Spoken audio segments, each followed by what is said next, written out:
All right, I think we can get started. Thanks everyone for showing up for the last talk of the day. I expected it to be half empty in here and everyone to be tired, so thanks for still coming.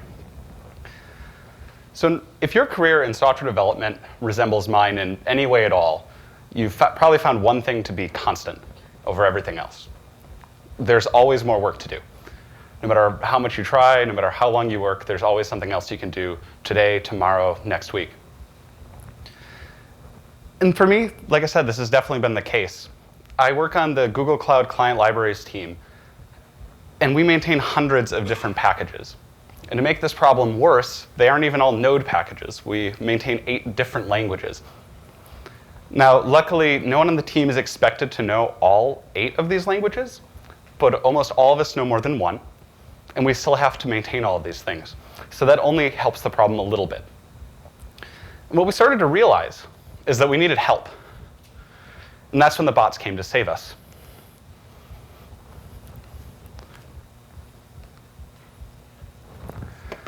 And I say the bots came to save us, but I'm obviously speaking poetically. They didn't come to save us. And our bots aren't all that smart, so I wouldn't expect them to be our saviors. I mean, they're helpful, but they tend to be good at just doing a single thing very well. And before we get further into this talk, I wanted to discuss what is a bot?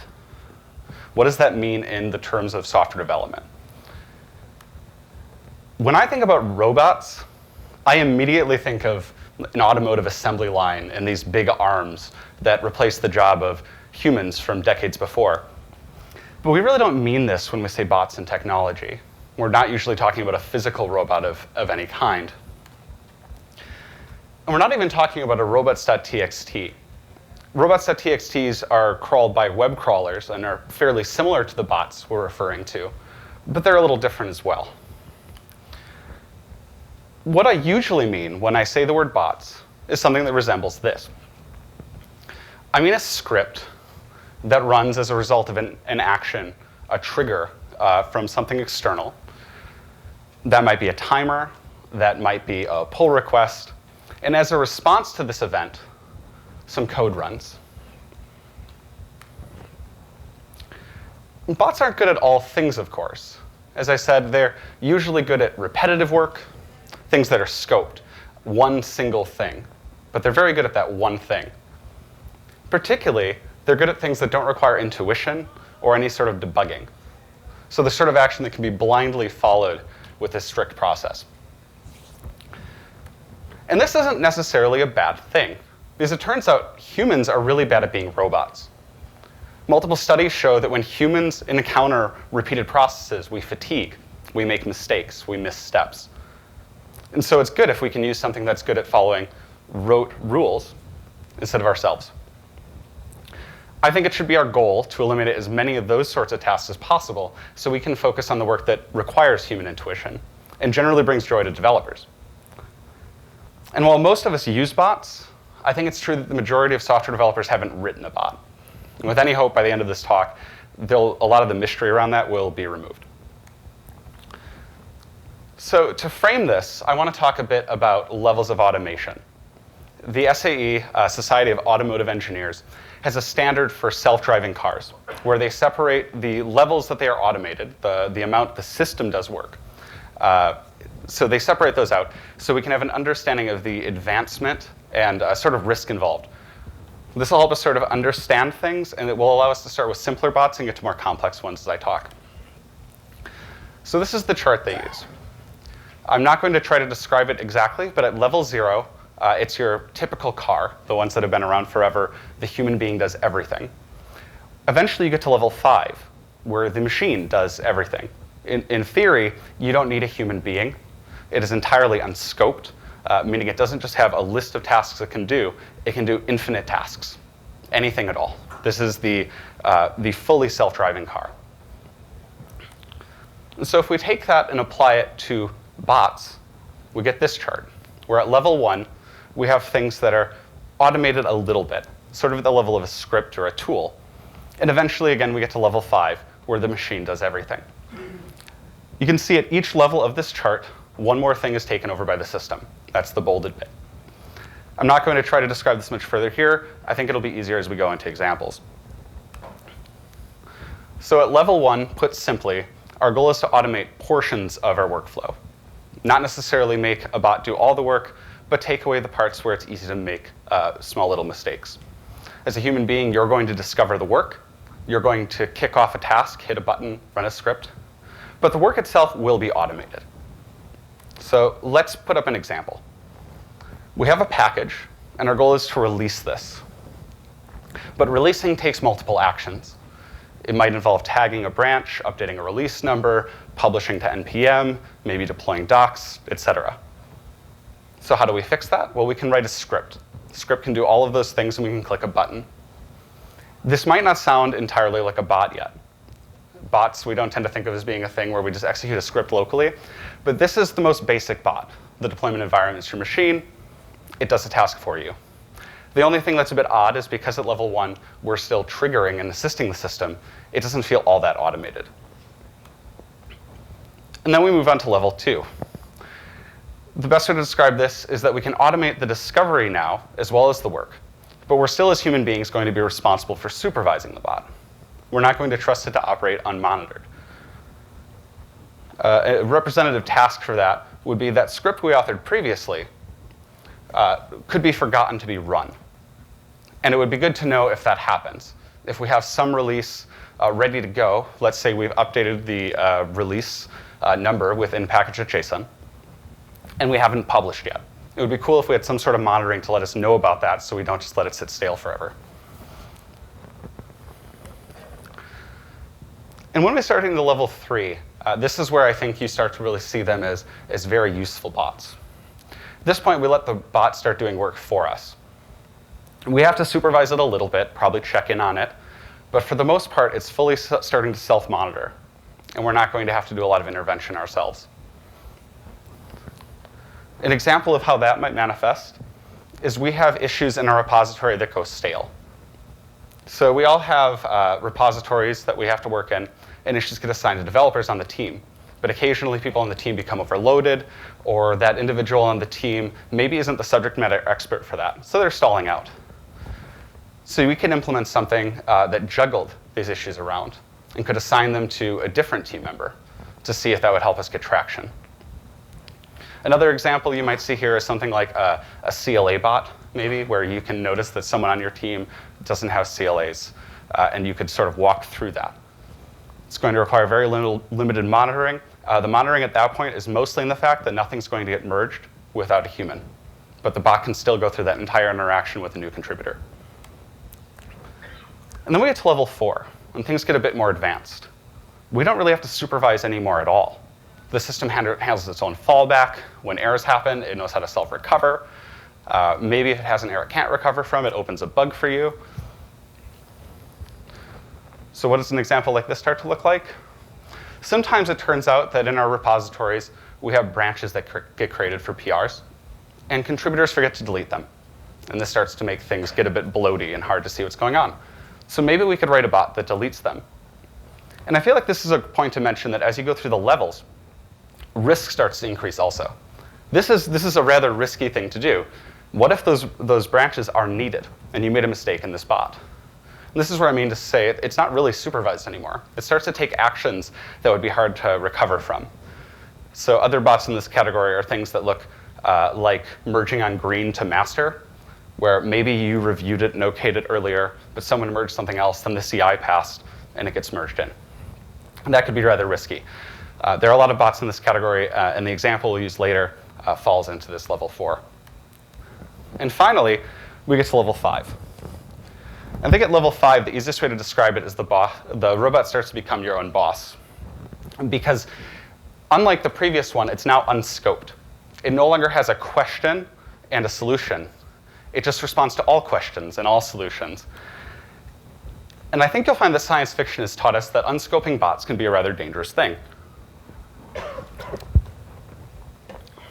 I don't know that I would really want this happening in my repository. I would say we avoid doing this altogether, if at all possible. And after all, human beings are good at these sorts of tasks anyway, and we usually want intuition. So this probably isn't where we want to look for bots. To sort of tie back to automotive, they're finding the same problem. In automotive driverless cars, getting to level 5 is going to be very difficult because it means the the automation needs to understand new scenarios it hasn't seen before. And that's a pretty giant jump from training on existing scenarios. So at this point, though, I think we should talk about writing bots and not me just sort of giving you quick examples. And you probably thought, maybe we could just write a bot to write the bots. Let's go back to the previous step. We probably don't want to do that, right? If we find a way to have bots write bots, we've probably reached sentient computing. And then you end up with this weird problem of who watches the watcher. Eventually you realize it's turtles all the way down, and you're probably just going to have to accept that we're doing this ourselves. So while we can't use a bot to do this for us, we can leverage a series of frameworks. And our team found one that we liked a lot called Probot. This is good because most of us don't want to spend our time authoring bots. The bots are a means to an end. They're not the solution itself. They're not what we're marketing. And so being able to leverage other open source products mean we can get back to our product and not just being bot authors. Probot integrates really well with GitHub. It's authored by a GitHub engineer, and allows us to trigger events in the form of small node apps based on a GitHub context, many different GitHub events. The nice thing, too, is they have a variety of samples we can use to sort of inspire ourselves and understand what to do. The documentation is fairly good. And so that's what we decided to go with. So the first thing we're going to want to do is think about the scenario we want to solve and try to scope that to a problem that is solvable by a bot and no longer requires a human. So a simple question that we might ask ourselves is, could we have renovate PRs from the renovate bot automatically run CI for us and not wait for an engineer on the team to go tell the CI system to run? The reason this is important is systems like Travis, Circle, and the internal CI we use, they restrict which contributors can kick off builds. And this is important. Most build systems have secrets, and if any random person on the internet can run a build, they can modify those files, and they can expose secrets. So we don't want to allow that to just happen. It needs to be a trusted contributor of the repository of the project. But renovate isn't really a contributor. It's a thing we use, it's a thing we trust, but it's not part of the GitHub org. And so we could probably write a bot to do this. And that seems like a small enough size and something direct. When renovate creates a PR, and we detect that it's the author, we run CI. The next thing we need to figure out is what sort of events do we need to trigger this on? We could try to trigger on all possible events, but that's probably going to mean it runs too much. So we might want to trigger on initial PR, maybe on updates to the PR, maybe on the creation of an issue. That's probably not relevant in this exact example, but it's a common one. There are dozens of different events you can trigger on, but for me, these four are most often the ones you end up using. And the next decision you get to make is, are bots going to alert or change your system? And this, again, goes back to risk. If a system only ever alerts you of a problem, it's generally not that risky. In the case of something like a CLA bot or maybe a linting bot, it's likely to just leave a comment on the PR. It's not going to merge your code. It's not going to run your build system. Relatively safe. On the other hand, if we make changes that run the build system, merge, publish, they become more risky. These are the sort of things that cause us incidents. And so you need to decide how much risk you're willing to take on in this instance. So for the case of this bot, we're going to likely add a label to our repository that says it's safe to run CI. And so this looks a little more like a change. And so that's a little bit more risk, but we can't get the value without that. So let's get around to building it. Probot comes with this quick start we can run via npx. And it's a pretty reasonable place to start if you've never written a bot before. It's going to populate you a node project that has most of the templating after asking you some simple questions. We didn't use this exactly because we found out that we wanted to do templating on top of Probot. And so we recently added our own bot generator that does basically the same thing. There's a few less questions because we can make a lot of assumptions. For instance, all the authors are Google, and so that makes that a little simpler. But this also allowed us to do things like template our readmes and have consistent style across all of our samples and have similar targets inside package.json. Like I said, at the end of the day, this is just another node package. All the bot system does is runs a method when an event happens It's a pretty straightforward application and looks like a lot of things you've used before. And it has a very bare minimum set of dependencies. We're going to use something from OctoKit to interact with Git. We're going to use Probot. In our case, we use a thing called GCF utils because we leverage Google Cloud Functions for this. And we have a package called GCF utils we wrote to let us do that. So diving a bit deeper into source, I wanted to look at the code that isn't just boilerplate. Most of this will be. You'll probably never edit it. But inside of one of the TS files, you're going to find a function that takes an application and on a list of events does some action. In this case, we have a few different triggers that we're going to go on. If a PR is opened, reopened, or synchronized, that's a PR update, we want to run an event. These are all possible options for Renovate when it comes through. But the bot we write is pretty simple. We check the pull request user login, and if that user login matches Renovate, we can add a label to the repository. Bots aren't necessarily all that complicated. A lot of times they're simple actions, but the difficulty of this part of the bot doesn't really tell you the value. This one bot has saved hundreds of hours for our development team from having to go into these issues and tell them to run CI. So how do you set up your environment to do these bots, to author these bots locally? This is pretty GitHub-centric in the way I describe it, but it's likely worth noting there's nothing GitHub-specific about what we're doing here. You could change those events to not be GitHub events. You could use Probot and send it webhooks from somewhere else. All possibilities. So the first thing we do to support local development is start a proxy. This is so that way we can use our local development system as the target of the webhook that GitHub provides. And there's a service called SME we can use. All you have to do to use this particular proxy is go to sme.io, click a button, and it will give you a slug URL that you can then use to route your issues to, your events from GitHub to.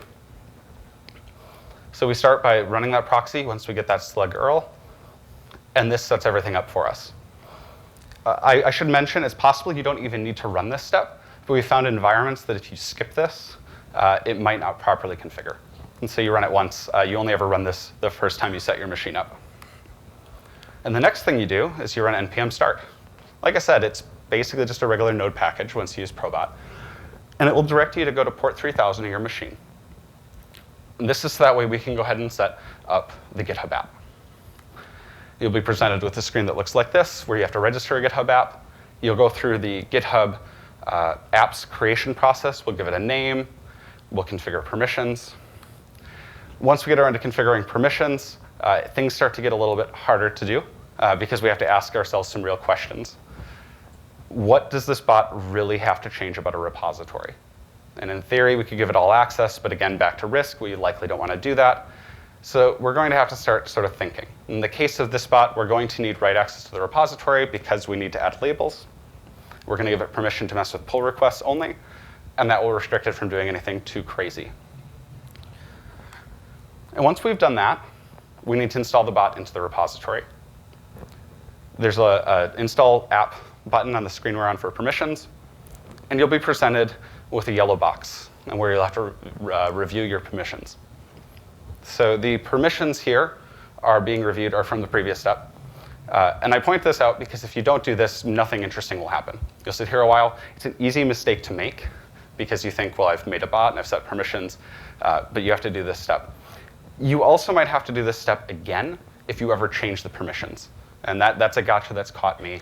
I haven't given it all the permissions I needed the first time around. And if you forget to do that, again, it won't trigger on those things until you come and do this. So we click on that link. We can say, all right, these permissions are safe. I'm happy with that. We can install it on any repository or all repositories in an org. Something that I do is I create a repository purely for testing. It's not important. I can make PRs against it, branches, whatever. It'll be fine. And I target this repository with new bots. That way I can sort of test drive them before putting them against anything live. So we set that permission up, and we can move along to running the bot. To do this, we need to set a few environment variables. Every GitHub app comes with an application ID. It comes with a private key, and it comes with a secret for webhooks. These are pretty straightforward to get. The app ID will be at the top of the app page. and we can export it to app ID. The webhook secret is a string that you set. So for demonstration purposes, in this case, it's probot demo. And then we need to configure private keys. At the bottom of the page, there's an area that you can generate new secrets. It'll automatically download a JSON for you. And as long as you put the path to that, it'll be able to resolve this for you. So here we show ourselves running npm start. It's forwarding to SME now, to localhost 3000. And we're starting to get these post requests coming through. And the post requests are all the result of me opening this PR. I set it as a test repo, so you can see that I've updated the README a bunch and opened and reopened a pull request. And then we can go over to SME and start to look into what events we're getting. If we expand one of those pull requests, we'll see the JSON payload and what it looks like on a live repository, and get a better idea of what information our bot's receiving and how to respond to it. So this is handy for live debugging and just ad hoc testing. But it's also useful for then taking these payloads and turning them into unit tests that are repeatable. And so that's where this tends to be most useful, is you can ad hoc test how it works, and you can capture that and turn that into a test you can run over and over again and avoid regressing your bot. So what does the deployment stack for that look like? Now that you can run it locally, how do we get that into somewhere that's not running on our development machine? We use a variety of services. Like I said, we put this on Google Cloud Functions. We ultimately use storage, a thing called KMS, Queue Management Service. So let's talk about a bit of those components. The most important bit is Google Cloud Functions. We started on this just as a call out right away. At the time we started this, GitHub Actions didn't exist. And at this time, if we started this again, that might have been an approach we looked into. But we already started this for Google Cloud Functions, and so it doesn't really make much sense at this point for us to go back. Google Cloud Functions take a web event, any sort of HTTP trigger, and they can start executing. And so they're these little on-demand actions, which is a really good fit for a bot. They tend to be a good fit for anything that doesn't have a lot of state management, and that's not being called very frequently. And most bots aren't. You know, they're intermittently called, maybe just during business hours. And so this is a good application for that. And there's an existing Google Cloud Function Handler that Probot provides. If you'd like to use this, you can install it from them.